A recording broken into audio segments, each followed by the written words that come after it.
Students, पिछले session में हमने देखा कि माइक्रोसॉफ्ट पावर बीआई को हम इंस्टॉल कैसे करते हैं। इस सेशन में हम फोकस करेंगे कि इंस्टॉलेशन के बाद जो इसमें डिफरेंट विजुअलाइजेशन अवेलेबल हैं उनकी डिफरेंट टाइप्स क्या हैं, कहाँ पे हम सिंगल वेरिएबल के लिए विजुअलाइजेशन यूज़ करेंगे, कहाँ पे कौन सी विजुअलाइजेशन सिर्फ 2 वेरिएबल के लिए अवेलेबल है, और इस तरीके से जब हमारे पास नंबर ऑफ़ वेरिएबल्स ज़्यादा होते जाते हैं तो कौन सी विजुअलाइजेशन हमारे लिए उसके लिए अवेलेबल है। चार्ट्स और ग्राफ्स अंग्रेज़ी ज़ुबान में देखा जाए तो सेम वर्ड्स है, लेकिन जब हम पावर बीआई की ज़ुबान में देखते हैं तो इनमें फ़र्क है। ये भी हम इस सेशन में सीखेंगे। तो आइए कंप्यूटर पे चलते हैं और देखते हैं कि माइक्रोसॉफ्ट पावर बीआई हमारे लिए क्या क्या फ़ीचर्स ऑफ़र कर रही है। जी स्टूडेंट्स, ये मेरे पास डेस्कटॉप मौजूद है पावर बीआई का, और मैं यहाँ से स्टार्ट करूँगा डेटा। ज़ाहिर है डेटा के बगैर तो कोई काम नहीं हम स्टार्ट कर सकते, तो डेटा को पहले हम एक्सेस करेंगे। और डेटा को जब हम एक्सेस करने की बात करते हैं तो डेटा बहुत सारी मुख्तलिफ फॉर्मेट में अवेलेबल होता है। जो बहुत ज़्यादा पॉपुलर फॉर्मेट है वो एक्सेल है, और हमारे पास ज़्यादातर फॉर्म में हम जब डेटा कलेक्ट करते हैं वो भी एक्सेल की फॉर्म में होता है, और जब डेटा को एनालाइज करते हैं वो भी एक्सेल की फॉर्म में होता है। लेकिन फॉर्चुनेटली पावर बीआई बेतहाशा डिफरेंट किस्म के फॉर्मेट्स जो अवेलेबल है मार्केट में, उन सब का डेटा एक्सेस कर सकता है। फाइल और गेट डेटा को जब हम क्लिक करेंगे तो यहाँ पे आप देखें कि बहुत सारी फाइल्स के नाम यहाँ पे लिखे हुए हैं, बहुत सारी फाइल फॉर्मेट के नाम लिखे हुए हैं। इस वक्त मैं एक्सेल को क्लिक करता हूँ कि एक्सेल का डेटा हम कैसे उसमें यूज़ करेंगे, और मैं यहाँ पे वही कस्टमर डीबेस की फ़ाइल जो हम अक्सर यूज़ करते हैं उसी को यूज़ करूँगा। एक तो रेफरेंस डेवलप करने में बड़ी हेल्प होती है, और दूसरा ये बड़ी एक फ़ाइल है जिसमें काफ़ी डिफरेंट किस्म का डेटा अवेलेबल है। कस्टमर डीबेस को क्लिक किया, ओपन का बटन प्रेस किया। मैं यहाँ पे रिक्वेस्ट करूँगा कि ये जो सारे प्रोसेस है इसको आप बड़े गौर से देखिएगा, क्योंकि इसमें बहुत सारे स्टेप्स ऐसे आते हैं जिस पे कंप्यूटर को आपकी इनपुट की ज़रूरत होती है। अभी आप देखें तो ये इंतज़ार कर रहा है कंप्यूटर। इसने एक तो कस्टमर डीबेस का नाम लिखा है और नीचे उसने शीट 1 लिख दी है। अच्छा, और किसी और किस्म का प्रोसेस इसने नहीं शो किया। यहाँ पे लिखा आ रहा है नो आइटम सेलेक्टेड। अच्छा, ये क्या चीज़ है? ये इंडिकेट करता है कि जिस एक्सेल की फाइल को आप एक्सेस करना चाह रहे हैं उसमें इस वक्त 2 डिफरेंट शीट्स ओपन है। मैंने जानबूझ के यहाँ पे एक शीट और ऐड की थी ताकि ये फीचर आपके सामने बता सकूं। तो हो सकता है कि आपको सिर्फ एक शीट के ऊपर जो डेटा है उसी को यूज़ करना है, या दोनों शीटों के ऊपर जो डेटा है उसी को यूज़ करना है। तो डिपेंडिंग ऑन योर रिक्वायरमेंट आप इनमें से उसको क्लिक कर लेंगे। फॉर एग्जांपल इस वक्त क्लिक करने का मतलब ये है कि सिर्फ कस्टमर डी बेस की फॉर्म में, या जिस शीट का नाम कस्टमर डी बेस है, मुझे सिर्फ उसका डेटा यूज़ करना है, दूसरी शीट का डेटा मुझे यूज़ नहीं करना। अगले लेक्चर्स में मैं अगली शीट का डेटा हम कैसे यूज़ करेंगे और उसको रिलेट कैसे करेंगे वो भी आपके साथ एक्सप्लेन होगा। लेकिन इस वक्त मुझे सिर्फ इसी शीट का डेटा यूज़ करना है। और जो ही मैंने इस शीट को क्लिक किया तो आप देखा कि ये एक छोटा सा प्रीव्यू इस शीट का आपके सामने इसने शो कर दिया। इस प्रीव्यू का बुनियादी मकसद ये है कि आप एक मरतबा देख लें कि जिसको आप क्लिक कर रहे हैं क्या ये वही डेटा है जिसको आप यूज़ करना चाहते हैं। उसके बाद हम लोड का बटन यहाँ पे प्रेस करेंगे। यहाँ पे एक और ऑप्शन भी आपके सामने थी कि वो उसको ट्रांसफॉर्म करने की फैसिलिटी भी देता है, उसको भी हम यूज़ करेंगे अगले किसी लेक्चर में। फ़िलहाल हमने सिर्फ उसको लोड किया है। अब यहाँ पे हमें ये इंफॉर्मेशन दे रहा है कि उसने लोड तो कर लिया है लेकिन उस डेटा फाइल में कुछ प्रॉब्लम मौजूद है। अब और उसके बाद इसने इसको ओके कर दिया है कि आप ये डेटाबेस जो है ये उस एरर के बावजूद इस काबिल है कि इसके ऊपर कुछ एनालिसिस किया जा सके।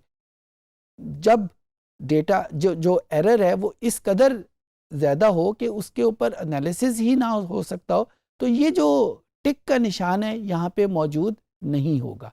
यहाँ पे एरर मौजूद है लेकिन वो एरर इतनी बड़ी नहीं है कि उससे एनालिसिस ना हो सके, लिहाजा हम इसको आगे लेके चलेंगे।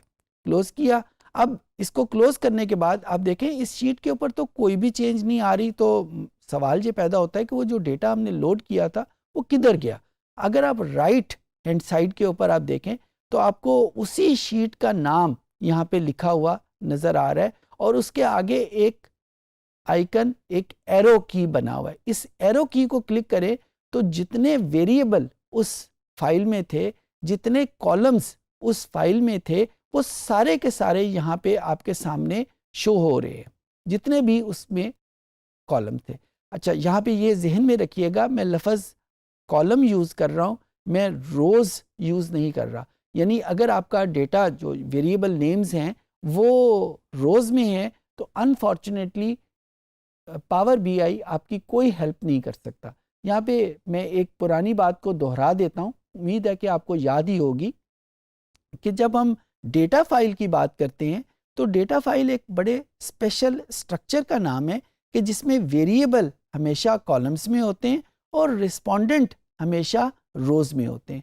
सो वही स्ट्रक्चर, वही नॉमेनक्लेचर यहाँ पे कैरी ऑन करता है कि डेटा हमेशा या वेरिएबल हमेशा कॉलम्स में हैं और उन्हीं के ऊपर हमने एनालिसिस करना है। रिस्पोंडेंट के ऊपर या रिस्पोंडेंट को बेस बना के हमने एनालिसिस नहीं करना। तो सारे कॉलम्स के नाम यहाँ पे लिखे हुए आगे और उनके साथ एक बॉक्स जो है वो मौजूद है। जिस भी वेरिएबल को हम यूज़ करना चाहें उसके कॉलम के साथ उसको क्लिक करेंगे और वो यूज़ हो जाएगा। अच्छा, उसके बाद दूसरे नंबर के ऊपर इसके इंट्रोडक्शन में मैंने आपको बताया था कि पावर बीआई में जो भी एनालिसिस होगा वो न्यूमेरिक फॉर्म में हमारे सामने उसका आउटपुट नहीं आएगा, बल्कि किसी ग्राफ या किसी चार्ट की फॉर्म में आएगा। यहाँ पे मैं दो वर्ड यूज़ कर रहा हूँ, ग्राफ एंड चार्ट। तो इसके दरमियान में फ़र्क भी थोड़ा सा देख लेते हैं। टेक्निकली स्पीकिंग ग्राफ और चार्ट दो अलहदा चीज़ें हैं। अंग्रेज़ी लैंग्वेज में देखें तो इसमें कोई ख़ास फ़र्क हमें नज़र नहीं आता ग्राफ और चार्ट में। बाय द वे, ये मैं चार्ट उर्दू वाला इस्तेमाल नहीं कर रहा, इंग्लिश का चार्ट का वर्ड यूज़ हो रहा है। तो क्या फ़र्क है इसमें? दो किस्म के वेरिएबल हैं, एक क्वांटिटेटिव वेरिएबल है और एक मेरे पास कैटेगोरिकल वेरिएबल है।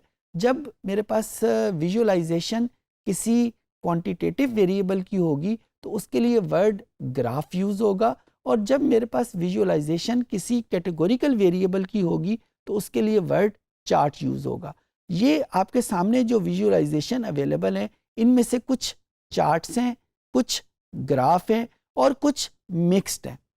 प्राइमरीली जो पावर बीआई की जो पावर है, जो इसकी स्ट्रेंथ है या जो इसका मेरिट है, वो ये है कि ये दोनों किस्म के वेरिएबल के लिए चार्ट भी डेवलप कर सकता है और ग्राफ भी डेवलप कर सकता है। ये हमारी अपनी चॉइस के ऊपर है कि हम किस वक्त किस किस्म की इंफॉर्मेशन को किस किस्म की विजुअलाइजेशन के थ्रू विजुअलाइज करवाना चाहते हैं। लेकिन टेक्निकली स्पीकिंग आपके जहन में ये क्लियर होना चाहिए कि जब वर्ड ग्राफ बोला जा रहा है तो उसकी बैक हैंड के ऊपर जो उसको डेवलप करने में काम आ रहे हैं वो क्वांटिटेटिव वेरिएबल होगा, और जब वर्ड चार्ट इस्तेमाल हो रहा होगा तो उसका मतलब है कि उसकी बैक हैंड के ऊपर वेरिएबल कैटेगोरिकल होगा। अच्छा, अब हम एक वेरिएबल स्टार्ट लेके इसका एक ग्राफ डेवलप करके देखते हैं कि वो कैसा होगा हमारे पास। लेट्स से ये मेरे पास एक पहला चार्ट है, इसको मैंने क्लिक किया। यहाँ पे ये जहन में रखिएगा कि जब भी हमने कोई एनालिसिस करना है सबसे पहले हमने विजुअलाइजेशन को चूज़ करना है। विजुअलाइजेशन को चूज़ करने से पहले वेरिएबल को चूज़ कर भी लिया, पावर बीआई शायद आपको कुछ ना कहे लेकिन उसका असर कुछ नहीं होगा। सो पहले हमने विजुअलाइजेशन को चूज़ किया। मैंने इस विजुअलाइजेशन को चूज़ किया तो देखें जो ही इसको चूज़ किया कुछ चेंजेस सामने आपके आ गई। ये एक तो एक ब्लाइंड सी या वेग स्केच बना हुआ आ गया विजुअलाइजेशन का, और दूसरे यहाँ पे कुछ ऑप्शन आपके सामने आ गई कि इस विजुअलाइजेशन को यूज़ करने के लिए आपको किस किस किस्म की इंफॉर्मेशन चाहिए। जाहिर है जब हम ग्राफ या चार्ट की बात करते हैं तो उसमें दो एक्सिस होते हैं, वाई एक्सिस और एक्स एक्सिस। तो यहाँ पे वही दो इंफॉर्मेशन हमसे पूछ रहा है कि वाई एक्सिस के ऊपर आप कौन सा वेरिएबल यूज़ करना चाहते हैं और एक्स एक्सिस के ऊपर आप कौन सा वेरिएबल यूज़ करना चाहते हैं। मैं यहाँ पे मिसाल के तौर के ऊपर जो एज का वेरिएबल है उसको मैं चूज़ करता हूँ इसके वाई एक्सिस के लिए, तो आपने देखा कि मैंने उसको ड्रैग कर लिया। अच्छा, ड्रैग करने के अलावा अगर मैं यहाँ पे इसको सिंपल इस बॉक्स को क्लिक कर दूंगा तो वो वेरिएबल ऑटोमेटिकली यहाँ पे शिफ्ट हो जाएगा, लेकिन फिर हमारे पास ये इख्तियार नहीं रहेगा कि हम उसको एक्स एक्सिस पे रखें या वाई एक्सिस पे रखें, फिर हमें बाद में चेंज करना पड़ेगा। तो ड्रैग करने में हमारे पास आसानी ये रहती है कि हम अपनी मर्जी से उसको जिस मर्जी एक्सिस में रखना चाहें वो रख सकते हैं। अच्छा, अब वाई एक्सिस की इंफॉर्मेशन तो हमारे पास आ गई। अभी ग्राफ में जो चेंजेस आई हैं वो अभी विजिबल नहीं हुई। उसके बाद एक्स एक्सिस पे हम देखते हैं कि एक्स एक्सिस पे हम क्या रखेंगे। यहाँ पे एक वेरिएबल जेंडर है, उसको हम यहाँ से ढूंढते हैं। अच्छा, ये जो तमाम वेरिएबल हैं ये अल्फ़ाबेटिकली सॉर्टेड है, तो अल्फ़ाबेटिकली सॉर्टेड करते वक्त जेंडर को हमने ढूंढा और ये हमारे पास जेंडर का वेरिएबल है और इसको हमने एक्स एक्सिस पे क्लिक कर दिया।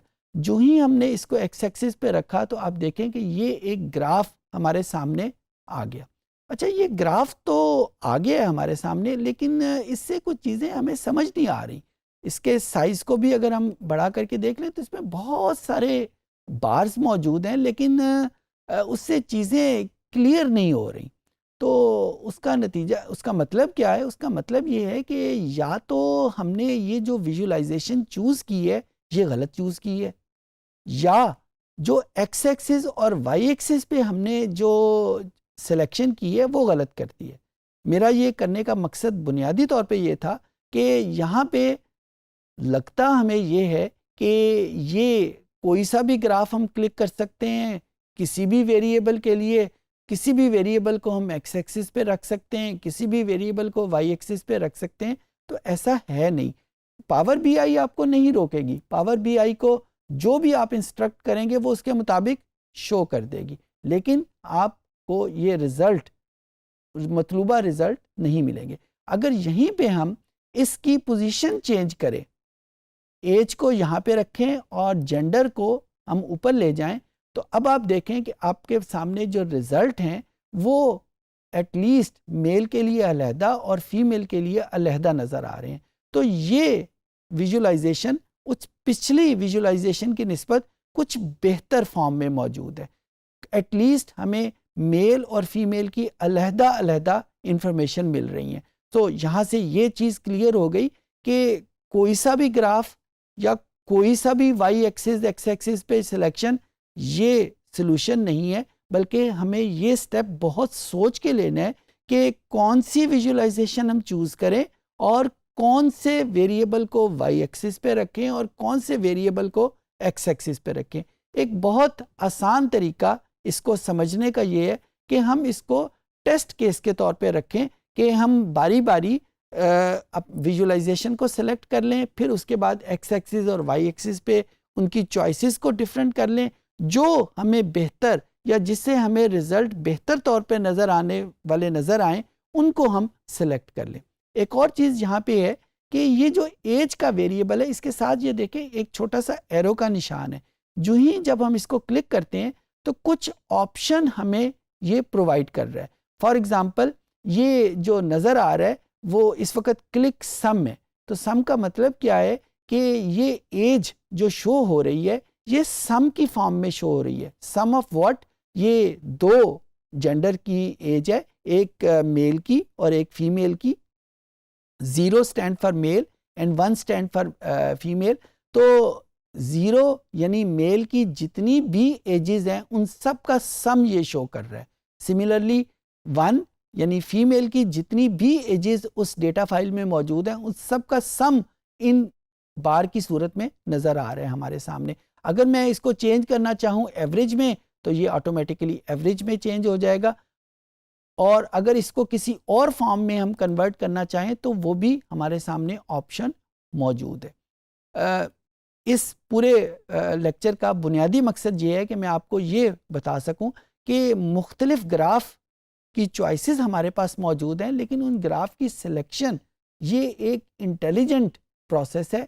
और one way of choosing graph वो ये है कि हम हिट एंड ट्रायल मेथड से करें। जो ग्राफ हमें बेहतर नज़र आता है उसको चूज़ कर लें, जो ग्राफ हमें बेहतर नज़र नहीं आता उसको हम दूसरे किसी ग्राफ के साथ रिप्लेस कर दें। और रिप्लेस करना तो बहुत ही आसान है। मुझे इस ग्राफ को सिलेक्ट करें, और सिलेक्ट करने का मतलब ये है कि ये जो स्क्वायर लाइन आपके सामने मौजूद है, अगर मैं इसको यहाँ पे क्लिक करूँ तो वो स्क्वायर लाइन यहाँ पे ख़त्म हो जाती है। इसका मतलब है कि ये ग्राफ यहाँ पे सिलेक्टेड नहीं है। जो ही मैं यहाँ पे इसको सिलेक्ट करता हूँ और कोई और विजुअलाइजेशन इस पर क्लिक करता हूँ तो ये ग्राफ की फॉर्म उस फॉर्म के मुताबिक चेंज हो जाएगी। वो अच्छी है या बुरी है ये फैसला अलहदा है, लेकिन वो उसको चेंज करना हमारे लिए कोई ख़ास मुश्किल नहीं है।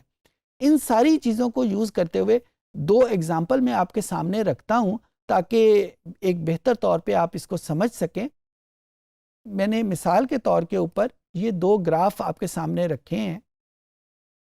एक मेरे पास ये किसी डेटा सेट के लिए ये डेटा था और मैंने उन डिफरेंट वेरिएबल को डिफरेंट तरीके से पोर्ट्रेट किया हुआ है। आप ये देखें कि यहाँ पे मुख्तलिफ़ किस्म की विजुअलाइजेशन यूज़ की हुई है मुख्तलिफ़ किस्म के वेरिएबल को शो करने के बारे में। ये विजुअलाइजेशन सारी वही हैं जो मुझे पावर बीआई में अवेलेबल हैं। कोई और विजुअलाइजेशन मैंने डाउनलोड नहीं की, लेकिन यहाँ पे हमारे सामने मुख्तलिफ वेरिएबल के लिए मुख्तलिफ किस्म का विजुअलाइजेशन सेलेक्ट किया गया है। एक और डेस्कटॉप आप देखें, ये एक और डेस्कटॉप है, ये उस पिछले डेस्कटॉप की निस्बत ज़रा ज़्यादा कलरफुल है, लेकिन यहाँ पे भी मुख्तलिफ वेरिएबल के लिए मुख्तलिफ ग्राफ की चॉइस यूज़ की गई है ताकि बेहतर तौर पे उस वेरिएबल को पोर्ट्रेट किया जा सके। पावर बीआई की ज़ुबान में ये जो इस वक्त सामने आपको तस्वीर नज़र आ रही है इसको डैशबोर्ड कहते हैं। डैशबोर्ड यानी जिस तरह गाड़ी का एक डैशबोर्ड हमारे सामने है जो गाड़ी की मुख्तलिफ चीज़ों को हमें बता रहा होता है, उसी तरीके से ये डैशबोर्ड हमें उन मुख्तलिफ वेरिएबल की मुख्तलिफ करैक्टरिस्टिक को हमारे सामने रख रहा है using different types of visualization. और दूसरे जो हैं यहाँ पे हमारे सामने ये एक डिफरेंट किस्म की विजुअलाइजेशन है। उम्मीद है कि आपको इन डिफरेंट विजुअलाइजेशन की जो सिलेक्शन है वो समझ आ गई होगी। सो इस सेशन में स्टूडेंट्स हमने देखा कि जो different visualisations Microsoft power BI में अवेलेबल हैं वो क्या क्या हैं, कहाँ पे हम सिंगल वेरिएबल विजुअलाइजेशन यूज़ करेंगे, कहाँ पे हम डबल वेरिएबल विजुअलाइजेशन यूज़ करेंगे और इनका आपस में रिलेशनशिप कैसे डेवलप करेंगे। उम्मीद है कि चीज़ें आपको समझ आ गई होंगी।